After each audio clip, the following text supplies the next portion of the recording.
ねえメカ、7月30日にオープン AI が AI の値段を8割下げたんだって。私のチャット GPT 代も安くなる。ならない。君が毎月払っている3000円はそのままだ。8割も下げたのに。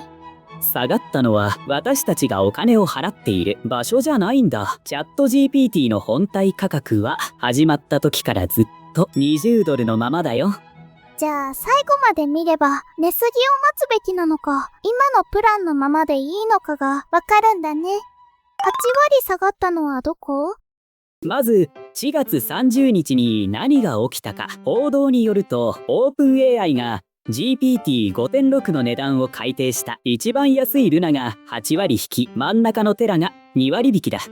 ルナとかテラって私が使ってるのと違うの？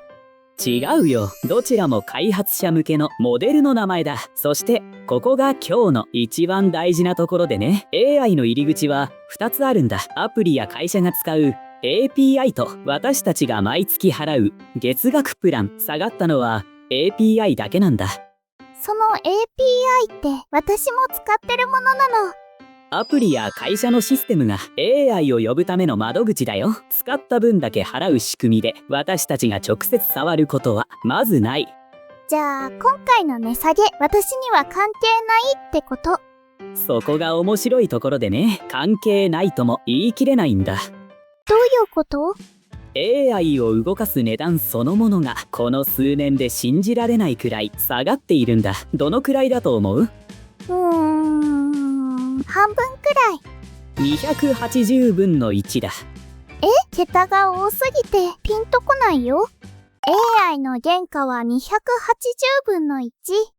スタンフォード大学の AI インデックスレポートによると、同じ賢さの AI に同じ仕事をさせる値段が約2年で280分の1になった。それって例えるとどのくらい？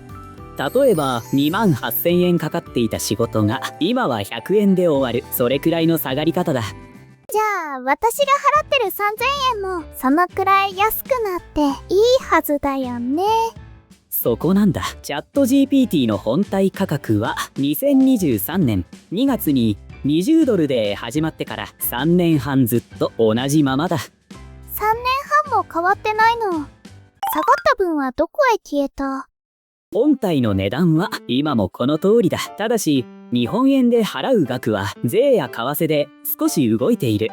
原価は280分の1なのに値段は変わらないなんてなんだかずるくない？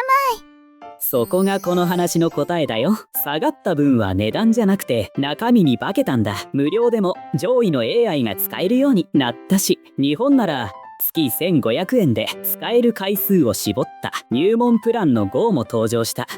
確かに前より賢い AI が同じ値段で使えてる気がする。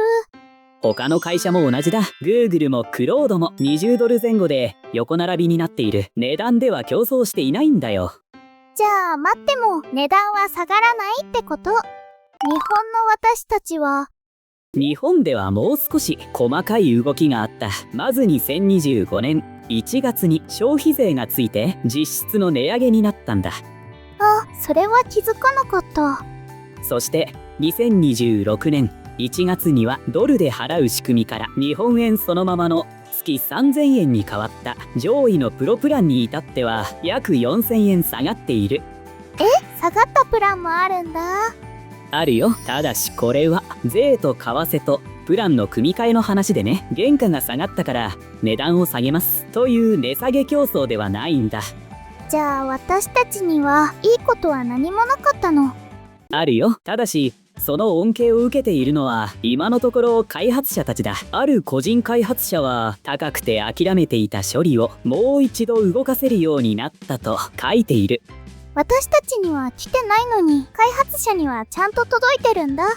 そう。そして今回のニュースを書いた記者たちは揃ってこう指摘している。この値下げで私たちが払う月額と使える量は変わらないとね。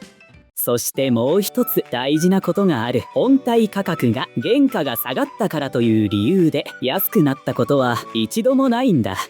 じゃあ私はこれからどうすればいいの？今日の結論だ。 AI の原価は280分の1になった。でもその分は値段じゃなくて中身で返ってきている。だから値下げを待つより今ある選択肢から選び直す方が早いんだ。選び直すってどうやるの？今日やることを一つだけ。スマホのチャット GPT なら左上のメニューからアカウント名を開くと設定がある。そこで自分のプランと選べる AI の一覧を見てほしい。見た後は、使う量が少ないなら月1500円のプラン号、毎日使うなら3000円のプランプラス。値段が下がるのを待つんじゃなくて今の自分に合っているかで選ぶんだ。それなら今日できるね。この動画が役に立ったら高評価で教えてほしい。次に知りたい AI のお金の話があればコメントで聞かせて。チャンネル登録でまた一緒に学ぼうね。メリノちゃんでした。